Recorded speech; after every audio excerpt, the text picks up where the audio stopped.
Evangelho de Lucas, capítulo 14, a partir do versículo 25. Estamos falando sobre a viagem que Jesus fez entre a Galileia e Jerusalém. E temos aprendido muito sobre o que Jesus disse, o que Ele quis dizer com aquilo que disse. Espero que hoje também seja uma noite especial nesse sentido. Vamos orar, queridos?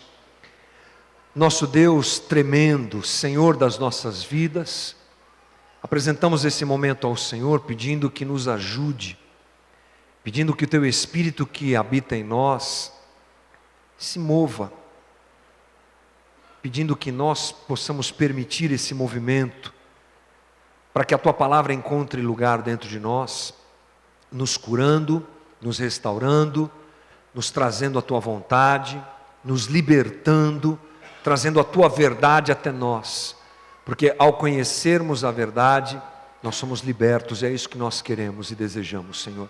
Usa a minha vida mediante a Tua misericórdia e graça, e fala aos nossos corações, é a nossa oração nessa noite em nome de Jesus, amém. Uma grande multidão ia acompanhando Jesus, este voltando-se para ela disse: se alguém vem a mim e ama seu pai, sua mãe, sua mulher, seus filhos, seus irmãos e irmãs, e até sua própria vida mais do que a mim, não pode ser meu discípulo. E aquele que não carrega a sua cruz e não me segue, não pode ser meu discípulo. Qual de vocês, se quiser construir uma torre, primeiro não se assenta e calcula o preço, para ver se tem dinheiro suficiente para completá-la? Pois se lançar o alicerce e não for capaz de terminá-la, todos os que a virem rirão dele, dizendo: este homem começou a construir e não foi capaz de terminar. Ou qual é o rei que, pretendendo sair à guerra contra outro rei, primeiro não se assenta e pensa se com 10.000 homens é capaz de enfrentar aquele que vem contra ele com 20.000? Se não for capaz, enviará uma delegação, enquanto o outro ainda está longe, e pedirá um acordo de paz. Da mesma forma, qualquer de vocês que não renunciar a tudo o que possui, não pode ser meu discípulo. O sal é bom, mas se ele perder o sabor, como restaurá-lo? Não serve nem para o solo, nem para adubo, é jogado fora. Aquele que tem ouvidos para ouvir, ouça. Jesus estava caminhando em direção a Jerusalém. Ele já havia falado muitas coisas aos seus discípulos e aos seus seguidores. Nós abordamos muitas dessas conversas entre Jesus e aqueles que o seguiam aqui nas nossas conversas. Jesus esclarecendo coisas, Jesus enfrentando os fariseus, Jesus implantando o reino de Deus, trazendo conhecimento a todos aqueles que o seguiam, as coisas do reino de Deus, porque foi esse o trabalho principal de Jesus, implantar o reino de Deus durante o seu ministério, é claro. E uma coisa interessante que acontecia, é que a multidão continuava crescendo. As palavras de Jesus, na sua maioria, sempre foram duras, palavras difíceis de se ouvir. Jesus sempre desafiava os seus seguidores, mas mesmo assim, a multidão continuava crescendo. Mesmo assim, as pessoas continuavam indo atrás de Jesus. Talvez valha a pena nós pensarmos um pouco o porquê disso. Creio eu que um pouco dessa multidão que seguia Jesus, uma parte dela o seguia por conta dos seus milagres. Outra parte o seguia porque Jesus dava a eles comida, multiplicando pães e peixes. Isso com certeza já havia se espalhado em toda a região. Muitos deles também seguiam Jesus porque tinham uma perspectiva e uma expectativa errada no seu coração.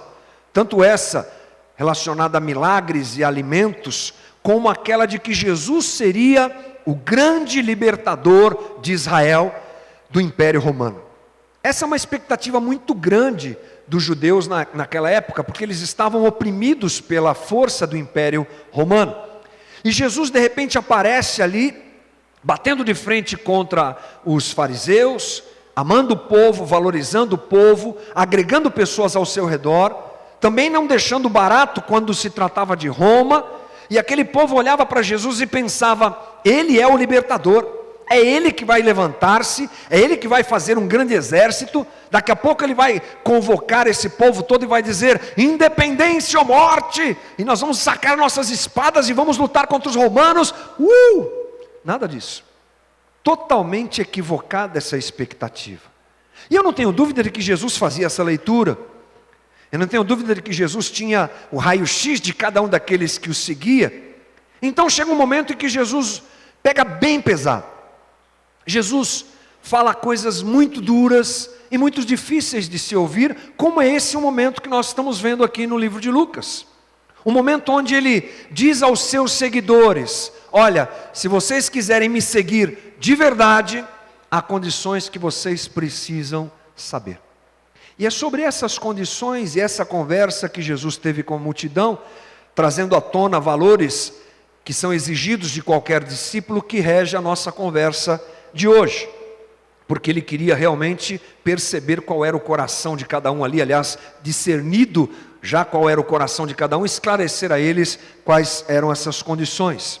A primeira coisa que nós percebemos então na conversa de Jesus é que ele faz uma separação entre aqueles que o seguem e aqueles que querem ser seus discípulos.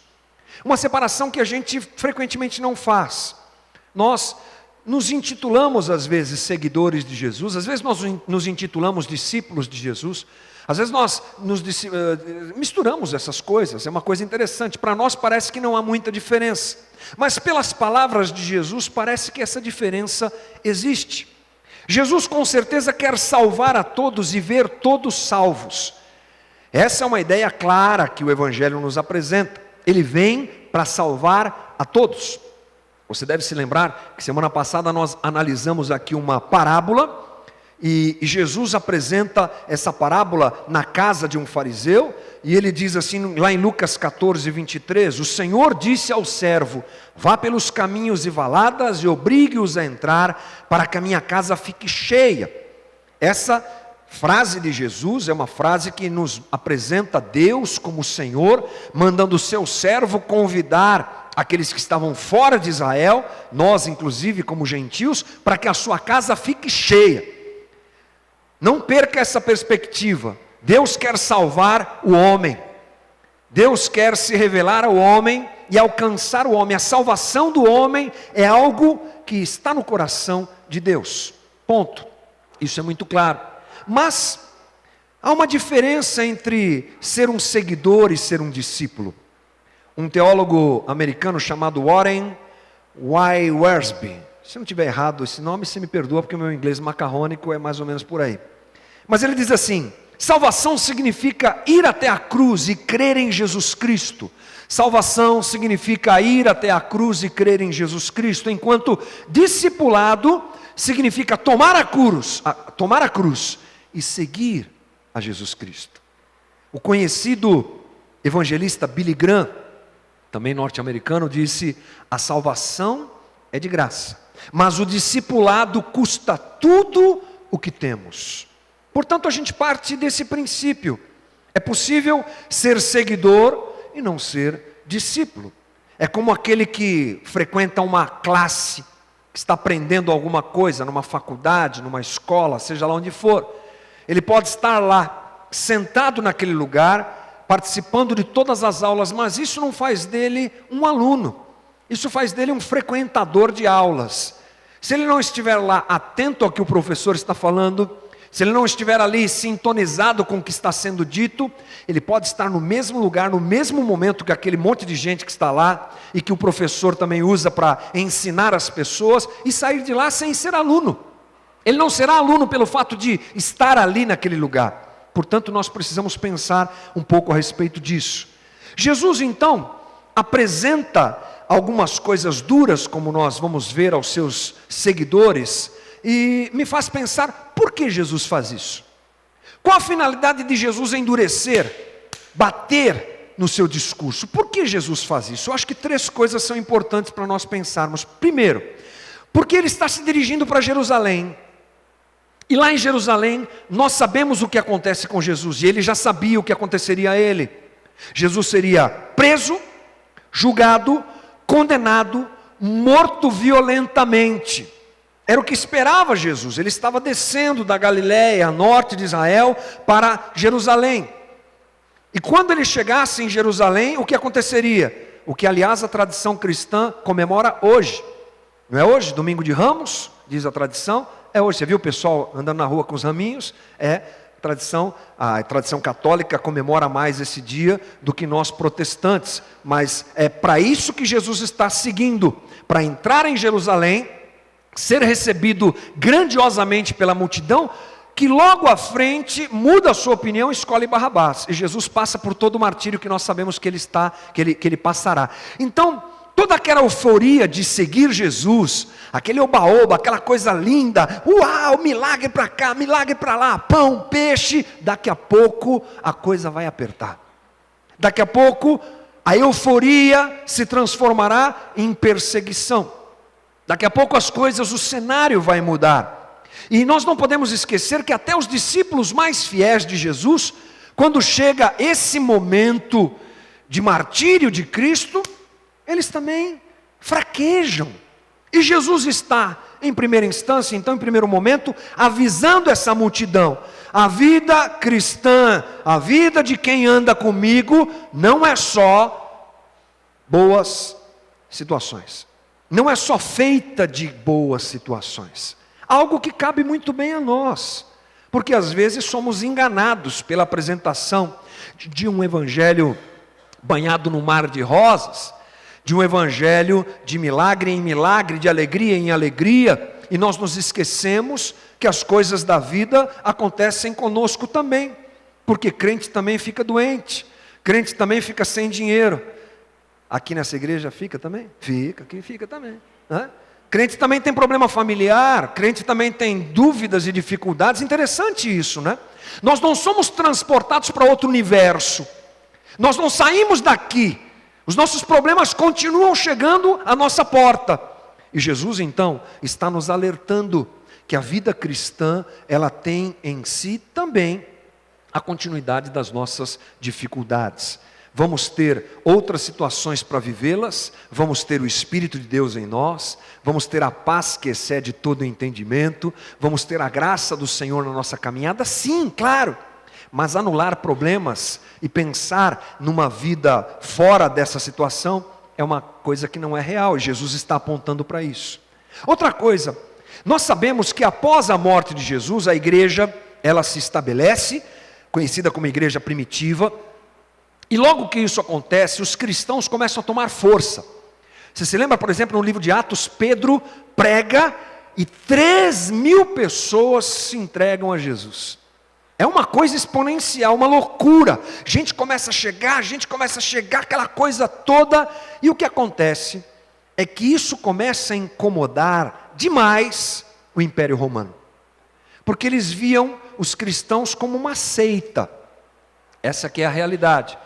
E aí começa então a acontecer uma grande perseguição aos cristãos. Foi a perseguição que gerou a diáspora, aquela situação onde os discípulos de Jesus, a própria igreja, ela se espalha por várias regiões ali do Oriente. Então, haveria em breve, Jesus, conhecedor disso, está avisando aos seus discípulos uma grande perseguição, contra os cristãos. Olha só o que Tertuliano diz em 196 depois de Cristo. Escute isso com atenção.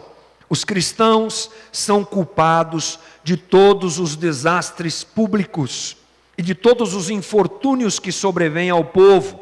Se o Tibre sobe o rio até os muros, se o Nilo falha em subir e inundar os campos, se o céu retém a sua chuva, e se há um terremoto ou fome ou praga, imediatamente se levanta o clamor: cristãos aos leões. Essa era a pressão que Roma exerceu na época anterior, e Jesus ali estava avisando que ela exerceria. Por quê? Porque quando vivemos o evangelho genuíno de Jesus Cristo, nos opomos a um sistema. Inevitavelmente vamos bater contra o sistema. Naquele caso o sistema era Roma, a autoridade estava com Roma. E hoje isso recai sobre nós como? Puxa, não há um sistema? Há um sistema de pensamento, um sistema que valoriza as pessoas por aquilo que elas têm, por exemplo, um sistema de procura da minha própria satisfação pessoal. O sistema funciona assim. Quem é feliz? Quem tem tudo aquilo que deseja. Quem é feliz para a nossa sociedade? Aquele que faz o que quer com a sua vida. Essas são demonstrações de que há um sistema. E inevitavelmente, quem abraça o Evangelho de Jesus Cristo vai na contramão disso. Porque o Evangelho de Jesus Cristo me diz, não eu, mas Ele. O Evangelho de Jesus Cristo me diz, eu diminuo e Ele apareça. Aliás, Jesus resumiu a lei dizendo, ame a Deus sobre todas as coisas e ame até o próximo como a você mesmo. Me diga se isso não é a contramão do sistema que nós vivemos. É. Então, assim como os cristãos foram perseguidos naquela época e continuam ainda hoje sendo perseguidos realmente, vamos dizer assim, há também uma perseguição contra todo aquele que se levanta na contramão do sistema que domina a sociedade onde nós vivemos, e Jesus está nos alertando a respeito disso. Mas Jesus quer dizer que para enfrentarmos as dificuldades da vida cristã, é preciso então dar um passo mais profundo. Perceba comigo, Jesus avisa, eu vou sofrer. E depois Jesus avisa, vocês vão sofrer. E Ele faz um chamamento, um convite, uma convocação. Só dá para passar, só é possível passar por esse estresse que está vindo, se você se tornar discípulo. Caso contrário, as pressões da vida cristã vão te sucumbir, vão te oprimir tanto que você vai fraquejar na tua fé. Portanto, Jesus chama aquela multidão para algo mais profundo. Sejam meus discípulos. E ele começa então apresentando algumas questões a respeito desse chamado. A primeira delas é quanto à família. A primeira coisa para onde Jesus aponta é para a família. Diz lá o versículo 26, se alguém vem a mim e ama seu pai, sua mãe, sua mulher, seus filhos, seus irmãos e irmãs, até a sua própria vida, mais do que a mim, não pode ser meu discípulo. As versões mais antigas, por exemplo a Revista Atualizada, ela apresenta um texto um pouco diferente, que diz assim, se alguém vem a mim e não aborrece a seu pai, sua mãe, aborrece. Por que Jesus usa esse termo? É um termo forte, sabia? A palavra aborrece, ela tem a ver com odiar. Uau! Jesus está mandando a gente odiar nossa família. E agora? Não, calma. Muita calma nessa hora. Primeira coisa importante a pensar é que esse é um artifício linguístico oriental, de valorizar algumas coisas com palavras pesadas, para que os ouvintes pudessem dar mais atenção àquilo. Então, quando uma palavra como essa é colocada, ela em primeiro lugar tem essa função, chamar a atenção de quem está ouvindo. Jesus não se contradiria, Jesus nunca se contradisse, a Bíblia não se contradiz. Não posso ter um texto, pegar esse texto e dizer, está vendo? Jesus está mandando eu odiar a minha família, e agora vai ser um pau danado lá em casa, porque quem não se converter eu vou pegar na faca, na bala, sei lá o quê. É isso, que é isso?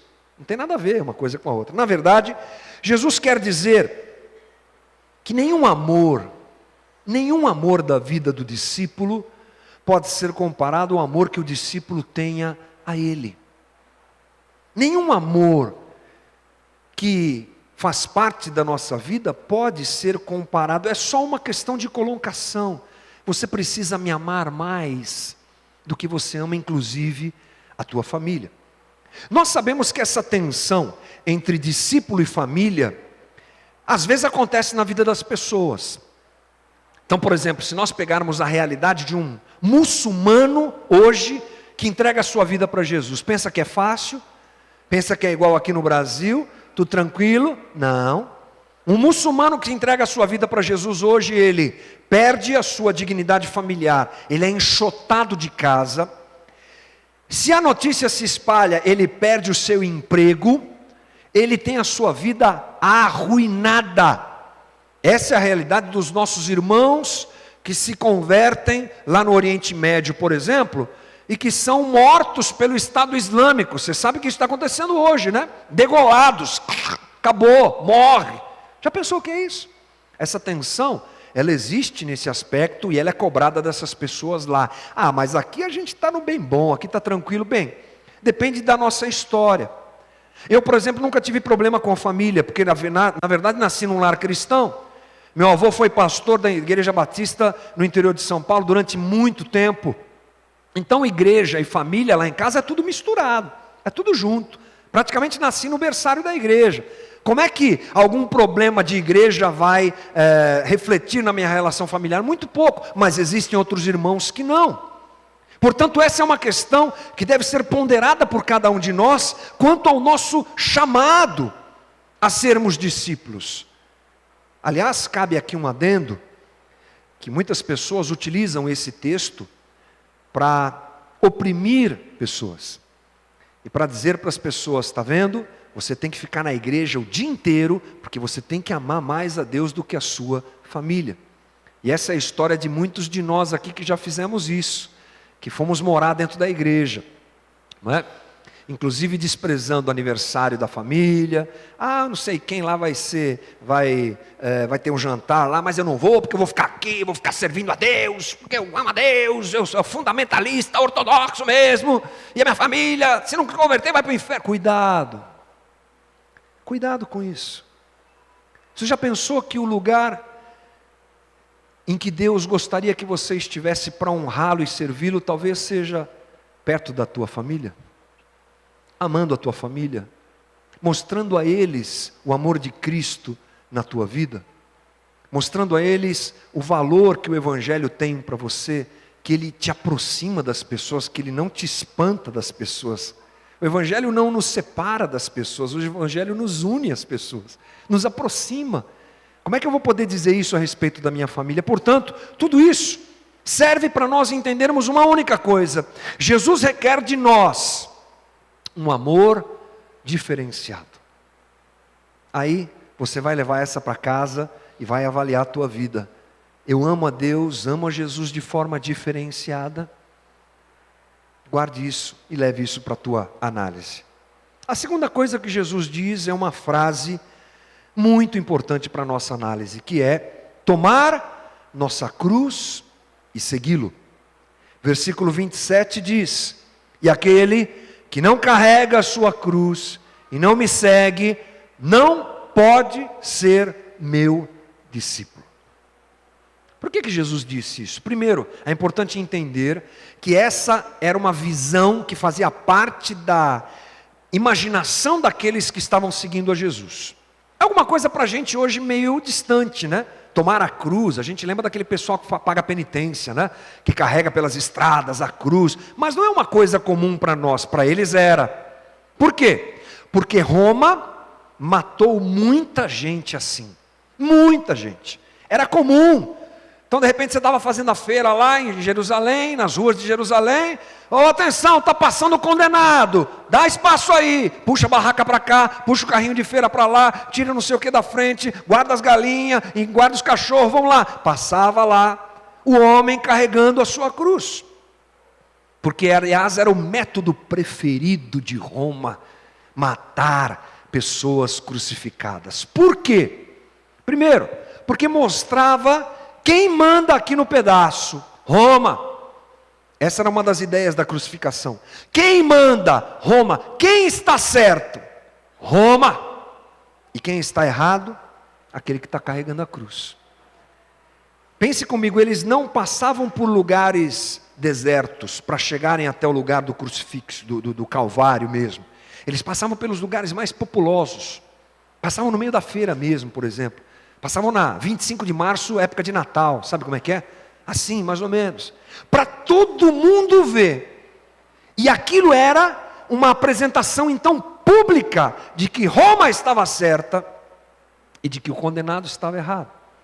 Quando Jesus diz então, pegue a tua cruz e me siga, qual a ideia que nós podemos ter?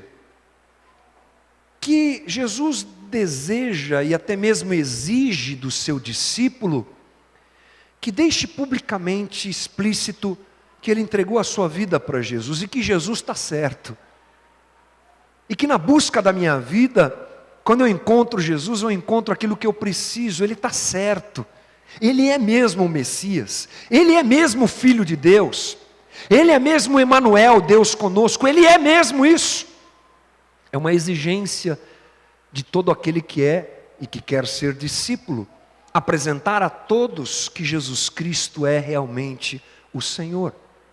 Outra coisa que nós podemos pensar é que Jesus requer uma disposição de nós deixarmos a nossa própria vida em segundo plano, de nós diminuirmos para que Ele cresça. Porque esse é o princípio do Evangelho: Senhor, toma conta da minha vida, menos eu e mais o Senhor. Tomar a cruz então significa renunciar ambições egoístas, que todos nós temos. Significa morte para o nosso estilo de vida humano. Morre o velho homem, que está indo para a cruz com Jesus, para nascer um novo homem. Essa é a ideia que Jesus nos apresenta. E uma coisa que nós podemos pensar então: caso o servir a Jesus não traga nenhum conflito entre o meu querer e o querer dele, alguma coisa me diz então que eu não sou discípulo, que eu posso ser seguidor, mas não discípulo. Porque esse conflito entre o meu querer e o querer de Jesus, ele é constante, ele é frequente, ele traz choques na nossa realidade, ele afeta a nossa maneira de ver as coisas. Tem que acontecer isso. Então, meu irmão querido, se você está andando com Jesus, vivendo com Jesus, você se declara cristão, servo de Jesus Cristo, Ele é o teu mestre, Ele é teu Senhor. Mas não existe nenhuma tensão entre o que você deseja, o que Deus deseja, o que Jesus deseja. Cuidado, você pode estar se enganando, porque essa tensão sempre vai estar presente nas nossas relações, na nossa relação com Jesus, melhor dizendo. Sempre vai estar presente. Eu vou querer coisas que Deus não quer. Ah, mas eu sou uma pessoa boa. Não adianta, o pecado somos nós. Nós somos o pecado. Ele habita em nós. Sempre vai acontecer da nossa vontade ser diferente da vontade dele, e esse conflito existe. Então nesse momento Jesus diz: pega a tua cruz, mate a tua vontade e admita a minha vontade. Admita que eu estou correto e vá pagar o teu preço de vida.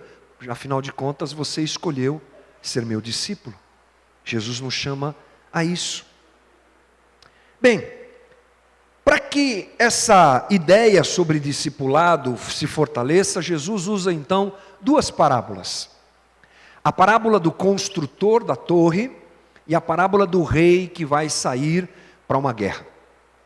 Essas duas parábolas, elas basicamente trazem uma mensagem e uma imagem a nós, que é encontrada inclusive quando você vai estudar. Os estudiosos, teólogos, eles dizem assim, que Jesus, ao proferir essas duas parábolas, está dizendo: avalie bem o que você vai fazer se você quer ser discípulo de Jesus. Avalie bem. Essa é a ideia básica que os estudiosos atribuem a essas duas parábolas. Cuidado, tem um custo.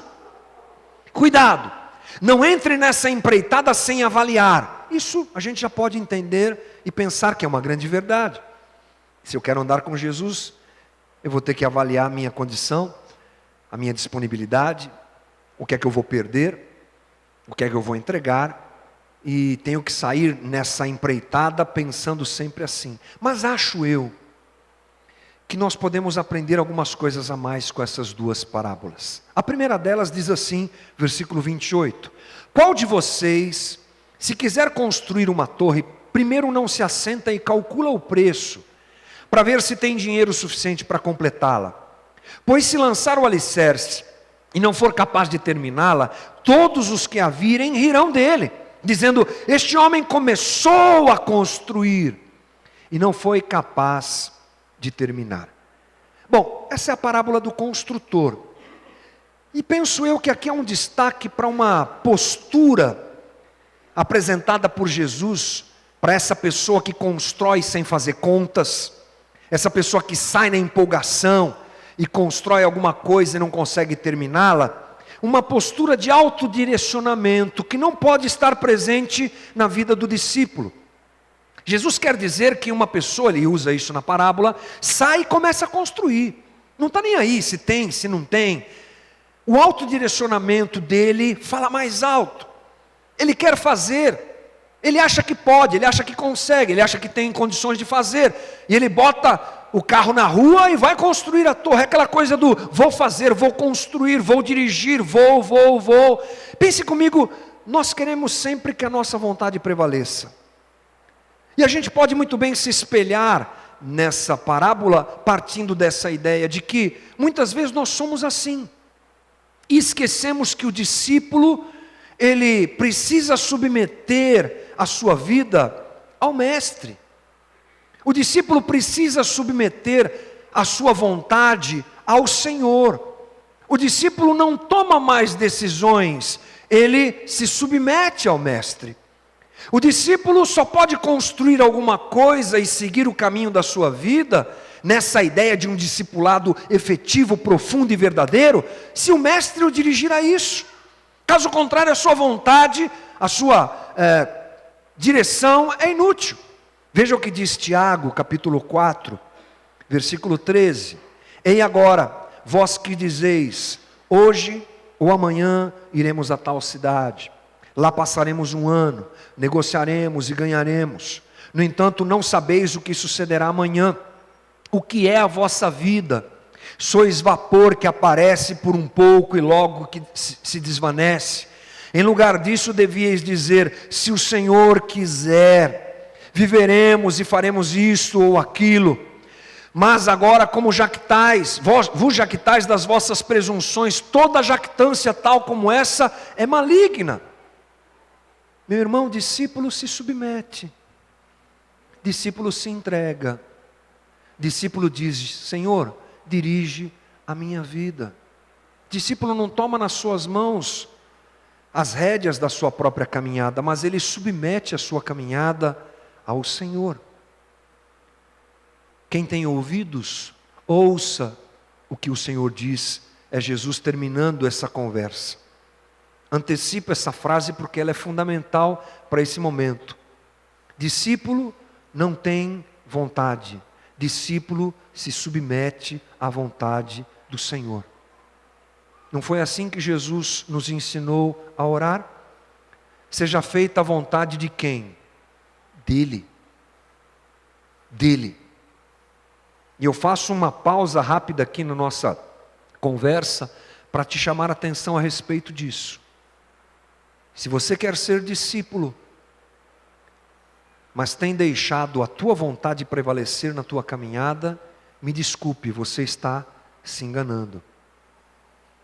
Se você diz ser discípulo, mas não tem agredido com a tua postura de vida o sistema onde nós vivemos, desculpe, você está se enganando. É preciso rever esse tipo de posição e postura para que nós nos adequemos àquilo que Jesus está nos ensinando. Mas há uma segunda parábola ainda, calma lá, é a parábola do rei, que diz assim, ou qual é o rei que pretendendo sair à guerra contra outro rei, primeiro não se assenta e pensa se com 10.000 homens é capaz de enfrentar aquele que vem contra ele com 20.000. Se não for capaz, avaliou a força, viu que não dá, envia uma delegação enquanto o outro ainda está longe e pedirá um acordo de paz. Da mesma forma, qualquer de vocês que não renunciar a tudo que possui, não pode ser meu discípulo. Sobre o que é que Jesus está falando aqui? Jesus está falando sobre renunciarmos o que temos e o que somos por Ele. O termo grego aqui nos remete a isso, não é só renunciar aquilo que possui no sentido material, mas a minha própria vida, os meus próprios valores, a minha própria capacidade. O discípulo, ele entra na contramão do Evangelho, porque ele se torna forte quando ele é fraco. O discípulo aprende que na força dele Ele não pode. O discípulo percebe que ele precisa renunciar à sua própria força. E eu vou dizer uma coisa para você, irmão, essa é uma das coisas mais difíceis que o Evangelho nos exige. Porque somos levados a pensar numa autopotência. Podemos, eu posso, eu consigo, deixa comigo. Deus, não se mete nesse assunto que agora o negócio é comigo. Estou matando no peito e fazendo gol. Pô, isso aqui vai ser tranquilo. Aliás, vivemos numa sociedade que valoriza isso, não é? Quem é o bom da nossa sociedade? O forte, o que pode. Uma sociedade extremamente competitiva. Não, perdão, amor, deixa para depois, passa na minha frente. Isso não existe. Vai andar no trânsito de São Paulo para você ver como é que funciona a coisa. Vai tomar o metrô lá em São Paulo às 6 horas da tarde, numa segunda-feira, uma sexta-feira, quinta-feira, véspera de feriado, você vai ver o que é que acontece. Quem manda? O mais forte. E aqui Jesus está dizendo, avalie a sua vida e não queira sair para viver a sua vida na tua força. Porque a gente é forte quando a gente é fraco. Quantos de nós nos machucamos na nossa caminhada por pensar que poderíamos fazer coisas que não nos foram possíveis? Quantos de nós quisemos pagar o preço por nossa própria conta e não pudemos? Paulo deixa isso claro. 2 Coríntios 12, versículo 7. Para impedir que eu me exaltasse por causa da grandeza dessas revelações, foi-me dado um espinho na carne, um mensageiro de Satanás para me atormentar, esbofetear. 3 vezes roguei ao Senhor que o tirasse de mim, mas Ele me disse, minha graça é suficiente a você, pois o meu poder se aperfeiçoa na fraqueza. Portanto, eu me gloriarei ainda mais alegremente nas minhas fraquezas, diz Paulo, para que o poder de Cristo repouse em mim. Por isso, por amor de Cristo, regozijo-me nas fraquezas, nos insultos, nas necessidades, nas perseguições, nas angústias, porque quando sou fraco, é que eu sou forte. Discípulo reconhece a sua fraqueza. Mas, para terminar, Jesus nos encaminha para uma última metáfora, tanta coisa num texto pequeno, né? A metáfora do sal. Você sabe que Jesus não usa essa linguagem só uma vez, algumas vezes ele usou essa linguagem. O que é que diz lá no versículo 34? O sal é bom, mas se ele perder o sabor, como restaurá-lo? Não serve nem para o solo, nem para adubo, é jogado fora. Aquele que tem ouvidos, ouça, ouça. Então Jesus compara o discípulo a sal. Aliás, ele não disse que nós devíamos ser sal da terra e luz do mundo? Ele nos chama de sal. Ele diz que nós devemos ser sal. Por quê? Porque é uma valorização. Não se esqueça que nós estamos falando de algo escrito há 2000 anos atrás. O sal era extremamente importante. Se já é importante hoje, tem uma campanha contra o sódio hoje em dia que faz muito mal, mas comer comida sem sal é um terror, né? Se hoje já é valorizado, naquela época muito mais, porque era conservante, não tinha geladeira, muito menos freezer, nada disso, irmão. O alimento era conservado na base do sal, dá gosto à comida, mantém o frescor do alimento. Era inclusive usado como moeda, porque daí que vem a palavra salário, tipo assim, salário, ou alguma coisa do tipo. Valia como moeda. Jesus então nos valoriza, porque nós somos tudo isso, quando estamos no meio do mundo. Ele não disse isso? Vocês vão ser como sal. Por que Jesus nos valoriza? Porque Ele nos fez valorosos. Em nós não há nada de valor. Vou perguntar como aquele famoso pastor, amém ou não amém, irmão? Então, em nós não há nada de valor. Por mais que você faça, por mais que eu faça, não carregamos nada de valor. Quem nos valoriza é o Senhor, é o seu amor, a sua graça. Jesus nos deu esse valor. Jesus nos deu dignidade, Jesus nos transformou, Jesus nos deu vida, Jesus nos resgatou das trevas. Portanto, o valor do discípulo emana de quem? Do Senhor. Da onde emana o valor do discípulo? Do Senhor. Da onde emana o nosso valor? De Jesus. Isso é muito importante nós pensarmos, porque a nossa realidade anterior a Jesus era trevas. Trevas, perdição, destruição e morte. É o que Paulo diz, por exemplo, em Efésios capítulo 2. Estávamos mortos em nossos pecados e delitos, arrebentados, mas Jesus olhou para nós com a sua graça e com o seu amor e nos trouxe a vida, nos dando dignidade. Aí ele diz uma coisa interessante, né? Quando o sal perde o valor, perde o sabor, aliás, quando ele deixa de ser sal, ele não presta para mais nada. Então a gente pode entender, quando o sal perde o seu sabor, é impossível restaurá-lo, não serve para nada. Ou seja, o valor do sal está no fato dele ser o quê? Sal. O valor do sal está no fato dele ser sal. O valor do discípulo está no quê, irmão? No fato dele ser discípulo. Se deixar de ser discípulo, não presta para nada. Já ouviu aquela frase tipo assim: você está estragado para o mundo? Não dá mais para servir a dois senhores. Ou você ama a Deus, ou você ama a Deus. Porque o contrário disso é perda, é jogar a vida fora. O contrário disso é viver em tristeza. O contrário disso é deixar de ser aquilo que Deus espera de nós. É perder o seu valor. E eu quero me dirigir a você que está aqui hoje e que tem a convicção no teu coração de que você é um discípulo. E que talvez várias situações da vida tiraram de você o sabor de ser discípulo, o valor de ser discípulo. Pode acontecer isso? Pode. Tipo assim, decepções, tipo assim, explorações, apego a pessoas que te decepcionaram e coisas, estruturas que te decepcionaram.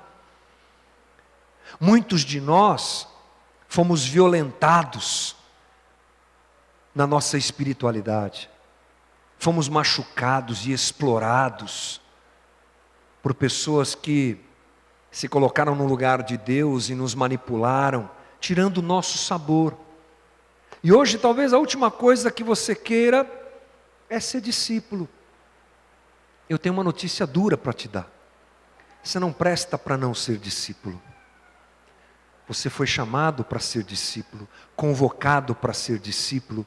É hora de se apegar a essa verdade, colocar a tua vida nas mãos do Senhor e voltar a ser discípulo. Há um preço a ser pago, sim. Todos nós sabemos disso. Me desculpem, mas o que fazem com o Evangelho de Jesus Cristo hoje é uma vergonha. Quando não alertam as pessoas o preço que nós temos que pagar por adotarmos Jesus como nosso Senhor e Salvador. Agora, entre nós, vamos dizer a verdade, nós sabemos disso. Quem nós estamos enganando? Quem nós queremos enganar? Ah, é duro, é difícil. É mesmo. Mas é maravilhoso. Porque um discípulo senta na mesa junto com o mestre. Porque um discípulo desfruta de relacionamento com o mestre. Porque um discípulo vive junto com o mestre, aprende junto com o mestre, convive com o mestre, e a sua felicidade está em ser discípulo. Quero te dizer hoje, irmão, a tua felicidade está em ser discípulo. Pare de se enganar. Você não pode ser um espectador do Evangelho mais. Você não pode mais ser aquele que entra na igreja, seja aqui, seja em qualquer lugar, senta, ouve, levanta e vai embora. Você está estragando a tua vida, você está perdendo o teu valor. E hoje nós temos aqui uma convocação. Quem tem ouvidos, ouça. Ouça, irmão. Ouça o que Jesus tem para a tua vida. Volte ao primeiro amor, já diz Apocalipse. Volte ao primeiro amor, porque morno não dá para a gente ser. Vamos orar?